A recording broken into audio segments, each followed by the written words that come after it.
Yeah, it's like a two-bedroom house, one bedroom, one small bedroom connected to another small bedroom with a door. And then there's one bathroom, one small kitchen, and then like a living room, and that's the house. And then there's this area where all these people would park their cars, and that's, I guess, how they made most of their money, is just people who would pay them to park their cars back there, because people are afraid to park their cars out on the street, because people would smash the windows in and steal the cars. Like my wife's best friend's car was stolen that way, so now she has to pay somebody to park her car, behind somebody's gate.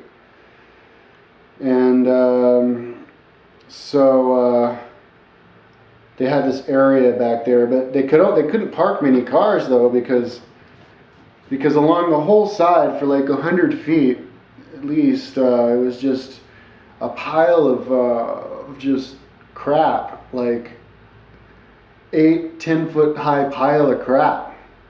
And but anyways, yeah, he's sitting in my Mini, and so then the older brother comes over, and I hear him like yelling at him and stuff. So I peek around the corner just to see what's going on, and he's on top of him, his father, with his hand around his throat, like punching him in the face. Like, what you doing hitting my mama? So then I run up to him and I grab his arm and I'm like, whoa, hold on, don't be punching your dad in the face. So he gets off of him. So then the dad gets up and runs over and picks up a brick and is about to smash him over the head with it, but he didn't notice that by then the cops had been there. So the cops basically were standing right behind him. So they grabbed his arm and they put him in shackles and took him off to jail, and he was there for like 2 months. So when he was in jail, see, I was kind of planning on getting rid of all that trash, but he wanted me to pay him to get rid of the trash because he thought that he could sell the trash anyways. So now and I actually did pay him, or a little bit, and I was gonna pay him or something, but anyways, he was thrown in jail, so I was like, oh cool, that means I can get rid of all this stuff. So I hired pickups and dump trucks to come over and pick up all the trash, and I think in the end I counted like 25 pickup loads full of trash, because it was all along the side of the house, and then behind the house there was this area where there was this car, and then piled up on top of the car and next to the car, like 8 feet high, was trash. And it was sketchy because there was like, there were like spiders back there, and it wasn't a safe place. So I got rid of all of that, and then I kind of got addicted to kind of doing that. I was doing a couple of private classes, but by then I wasn't working at the IRS building anymore, because the company, the institute I was working for, I like tried to get legal with them, and they kept writing up a contract for me to take into the immigration, but they kept writing it wrong, and I ended up going to immigration like 6 times. And every time I went there, they had something else wrong about the contract, and it sucked because I had to wait like 2 hours in line every time I went there.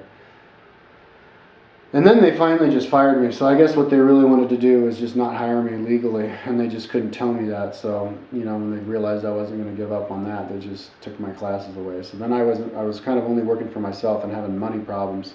But just then, my wife's best friend, where she works out of town, there was this Chilean lady who has her own institute, and so she calls me up and offers me jobs. So I take some classes she gives me, and I guess she was complaining that she had English teachers, native English teachers, but they kept quitting on her because the class was like 10 miles out of town or something, way up north of town, like right before where the toll station is to go in. And I was like, oh cool, because that meant that I could like actually ride my bike out there. It was like a reason for me to ride, and I really liked having a reason to ride a long ways to get a class, because the way that I was eating, down there, it's like lots of fried pig called chuleta. It's fried, and that's what like my girlfriend would cook for me, and so I would eat that a lot. And then there's another delicacy there called well, it's like vegetables mixed together in kind of a vegetable salad, but the compound that makes it all stick together is mayonnaise.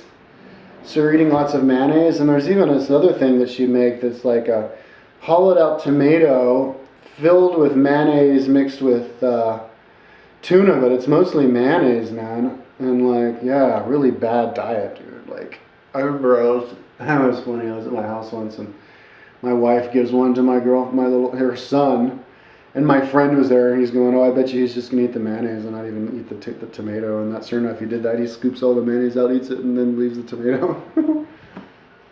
But yeah, so it's kind of hard. Plus, she's like everybody there, especially my wife. They're all addicted to Coca-Cola.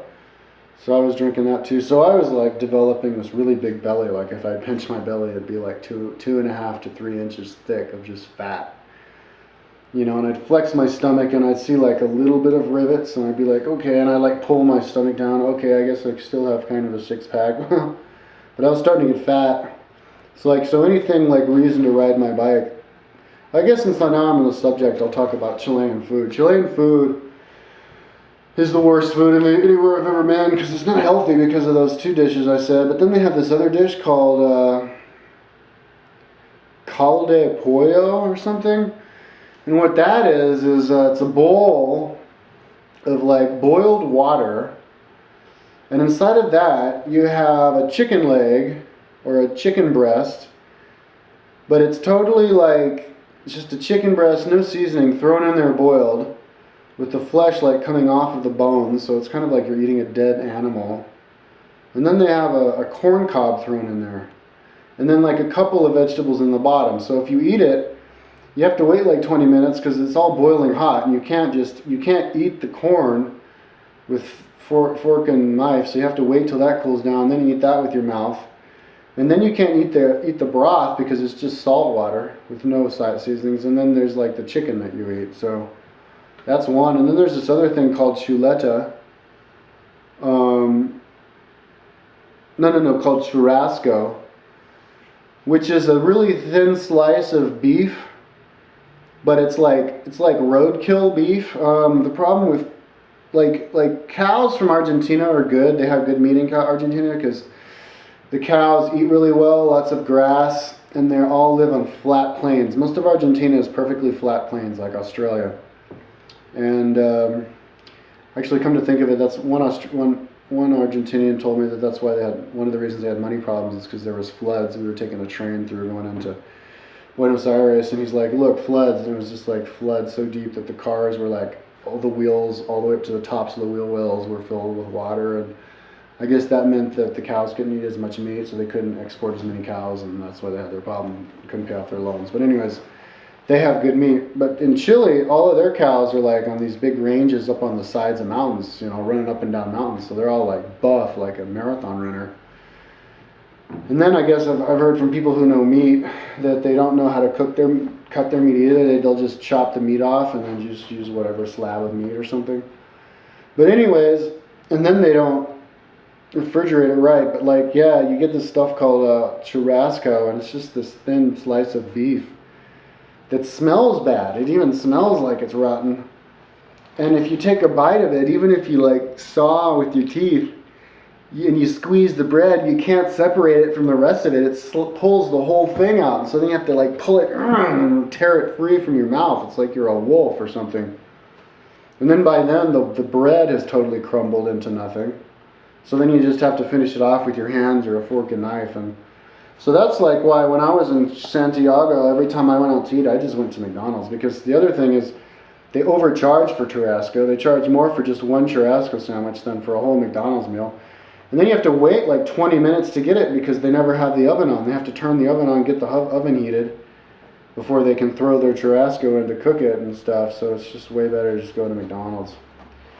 But, and then they have this other, let's see, what else do they eat? The fish market's pretty good though, for like $1 or something, really cheap, or $1.50 at the time, anyways. The dollar was like 750 pesos to the dollar when I was there, when I was having money problems, so that was good. Right now it's like 400 or something. So it was 1,000 pesos at the time. You could go and get this fish. It's like a whole fish there, and then a pile of like vegetables or something, and it was really good. We used to go there a lot with my girlfriend. But yeah, but anyways, yeah, she cooked that food, and I was kind of starting to get fat, so it was cool to ride along. So I was like, cool, hook me up. I'll do those jobs, those teach classes.